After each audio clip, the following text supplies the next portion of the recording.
اعوذ باللہ من الشیطان الرجیم، بسم اللہ الرحمن الرحیم۔ سورۃ البقرہ کی آیت نمبر 6 اور 7 کے اندر پیغام ربانی کیا ہے، آج کی اس ویڈیو کے اندر وہ بتائیں گے۔ پہلے اللہ تعالیٰ نے ایمان والوں کا ذکر کیا، اور ایمان والوں کی جو ضد ہیں وہ لوگ کافر، ان کا ذکر اللہ تعالیٰ نے اگلی آیات کے اندر کیا۔ آیت نمبر 6 اور 7 کے اندر پہلے وہ لوگ جن کا اللہ تعالیٰ نے ذکر کیا وہ لوگ تھے جو اللہ تعالیٰ کی بات کو سچا سمجھ کر اس کے اوپر انہوں نے یقین کر لیا تھا اور زندگی اس کے اوپر بسر کر لی تھی۔ اب یہ جو اگلا گروہ ہے یہ انہوں نے صریح انکار کر دیا ہے،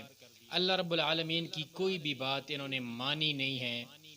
اور ان کافروں کے اندر وہ لوگ بھی شامل ہیں جو اللہ کے کلام اور پیغمبر علیہ الصلوۃ والسلام کی صداقت کے بارے میں جانتے تھے، اس لیے کہ ان کی کتابوں کے اندر پیارے پیغمبر جناب محمد صلی اللہ علیہ وسلم کا ذکر موجود ہے۔ جاننے کے باوجود حسد کی وجہ سے، بغض اور عناد کی وجہ سے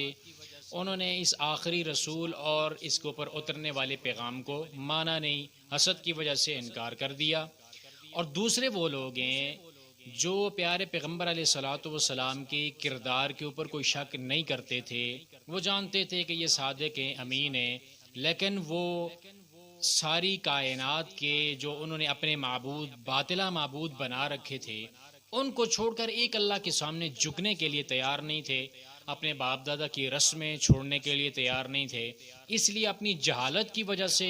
انہوں نے اللہ اور اس کے رسول کا انکار کر دیا، وہ پیغام مانا نہیں جو رسول اللہ صلی اللہ علیہ وسلم لے کے آئے۔ تو جو بھی لوگ جنہوں نے حسد کی وجہ سے، بغض اور عناد کی وجہ سے کفر کیا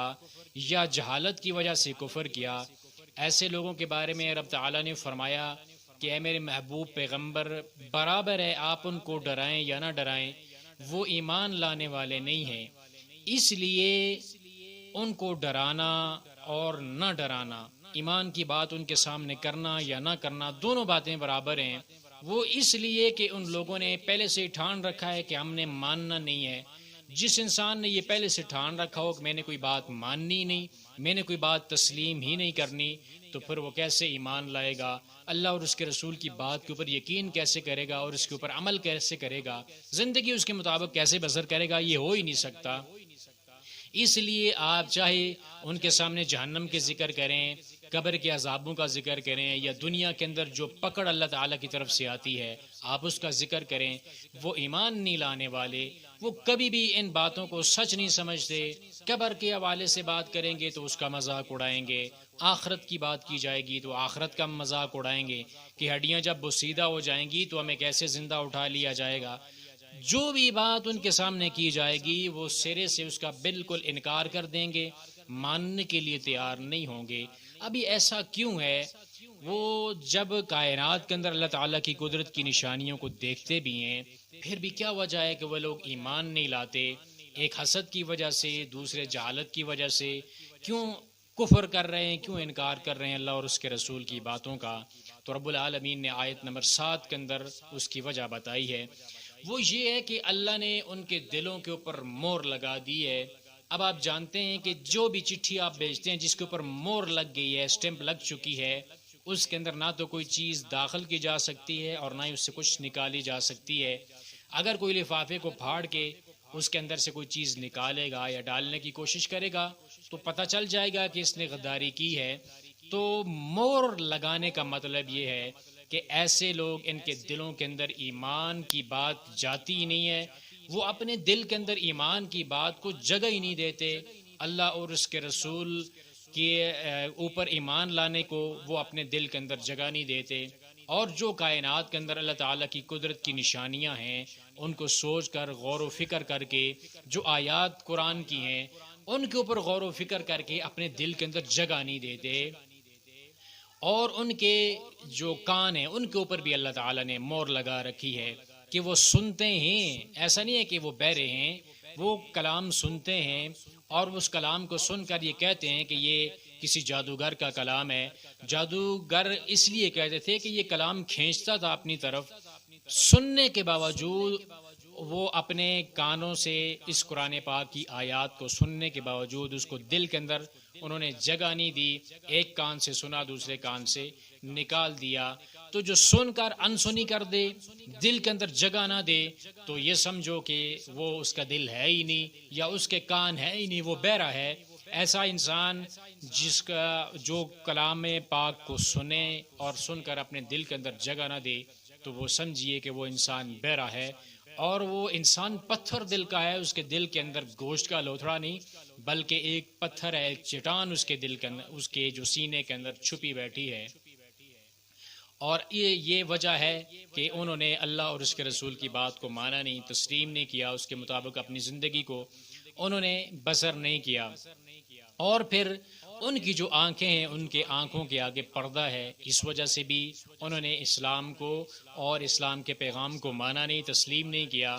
وہ کائنات کے اندر اللہ تعالیٰ کی قدرت کی نشانیوں کو دیکھتے ہیں، اس لیے کہ قرآن بار بار انسان کو یہ پیغام دیتا ہے کہ کائنات کے اندر پھیلی ہوئی قدرت کی میری نشانیوں کو دیکھ۔ پھر اللہ تعالیٰ نے انسان کو یہ بھی دعوت دی کہ اپنے جسم کے اندر ہی دیکھ لے کہ تیرے جسم کے اندر اللہ تعالیٰ نے اپنی قدرت کی کتنی نشانیاں چھوڑی ہیں۔ یہ سارا کچھ دیکھنے کے باوجود بھی جو انسان ایمان نہیں لاتا، تو یہ سمجھو کہ اس کی آنکھوں کے آگے پردہ ہے، وہ دیکھ ہی نہیں سکتا، وہ اندھا ہے۔ اگر وہ اس کی آنکھیں حقیقی معنوں میں اس کی آنکھیں اس کے پاس ہوتی تو کائنات کے اندر قدرت کی جو پھیلی نشانیاں ہیں ان کو دیکھ کر اس کے مطابق وہ انسان اپنی زندگی کو دنیا کے اندر بسر کرتا۔ تو پھر جو انسان اللہ تعالیٰ کی قدرت کی نشانیوں کو دیکھ کر کانوں سے سن کر اپنے دل کے اندر جگہ نہ دے، تو یہ سمجھیے کہ دل اس کا پتھر کا ہے، کانوں کے آگے اس کی مور لگ چکی ہے، اور اس کی آنکھوں کے آگے پردہ ہے۔ اور ایسے لوگوں کے لیے رب تعالیٰ فرماتے ہیں کہ بڑا عذاب ہے، اس لیے کہ ان کا کفر ہی بڑا ہے۔ جب سارا کچھ کائنات کے اندر دیکھ رہے ہیں، اللہ اور اس کے رسول کی بات کو روزانہ سن بھی رہے ہیں، جہنم جنت کے تذکرے بھی ان کے سامنے ہوتے ہیں، قبر کے عذابوں کا ذکر بھی ان کے سامنے ہوتا ہے، اللہ کی پکڑ کا بھی ذکر ہوتا ہے، باوجود اس کے وہ اپنے کفر کے اندر اور زیادہ مضبوط ہوتے جا رہے ہیں اور کسی بھی بات کو ماننے کے لیے تیار نہیں ہیں۔ تو جتنا بڑا ان کا کفر ہے اسی حساب سے پھر ان کے لیے عذاب بھی اللہ رب العالمین کے دربار کے اندر بڑا عذاب ان کو دیا جائے گا۔ تو پہلے وہ لوگ تھے جن کا اللہ نے ایمان لانے کا ذکر کیا تھا، وہ ایمان والے تھے، وہ اللہ اور اس کے رسول کی بات کو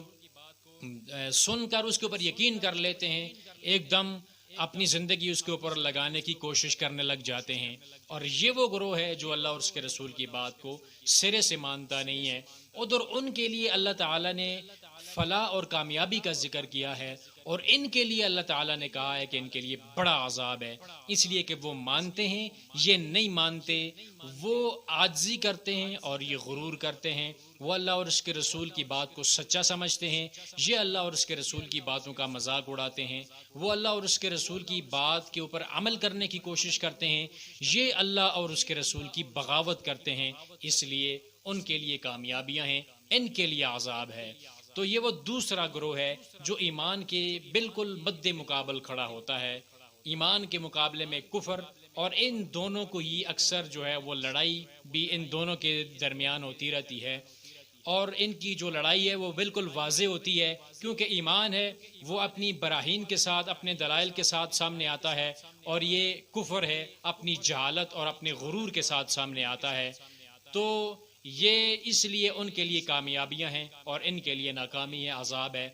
دنیا کے اندر بھی ذلت و رسوائی ہے کہ جب ایمان اس کے مقابلے مد مقابل آتا ہے تو اللہ ایمان کو قوت عطا کرتا ہے، غلبہ عطا کرتا ہے، اور ان کو دنیا کے اندر بھی ذلت اٹھانی پڑتی ہے، اور آخرت کے اندر بھی ان کے لیے بڑا عذاب ہے۔ تو یہ سورۃ البقرہ کی آیت نمبر 6 اور 7 کے اندر کافروں کے ایک گروہ کا ذکر ہے جو بالکل ایمان کے مد مقابل لوگ ہیں، جو ایمان کے بالکل سرے سے مخالف لوگ ہیں، ان کا ذکر ان دو آیات کے اندر اللہ تعالیٰ نے کیا ہے۔ تو رب العالمین سے دعا ہے کہ اللہ تعالیٰ میں وہ پہلے گروہ والے لوگوں کے اندر شامل فرمائے جو اللہ اور اس کے رسول کی ہر بات کو سن کر اس کو سچا سمجھ کر اس کے مطابق زندگی بسر کرتے ہیں۔ اللہ ایسے لوگوں کے اندر کبھی بھی ہمیں شامل نہ فرمائے جو اللہ اور اس کے رسول کی بغاوت کرتے ہیں اور اللہ اور اس کے رسول کے احکامات کا مذاق اڑاتے ہیں۔ رب العالمین ہمارے لیے جو یہ قرآن ہے، اس قرآن کو ہمارے دل کی بہار بنا دے، اور اس قرآن کے پیغام کو پوری دنیا کے اندر پھیلانے کی اللہ توفیق عطا فرمائے۔ وآخر دعوانا ان الحمد للہ۔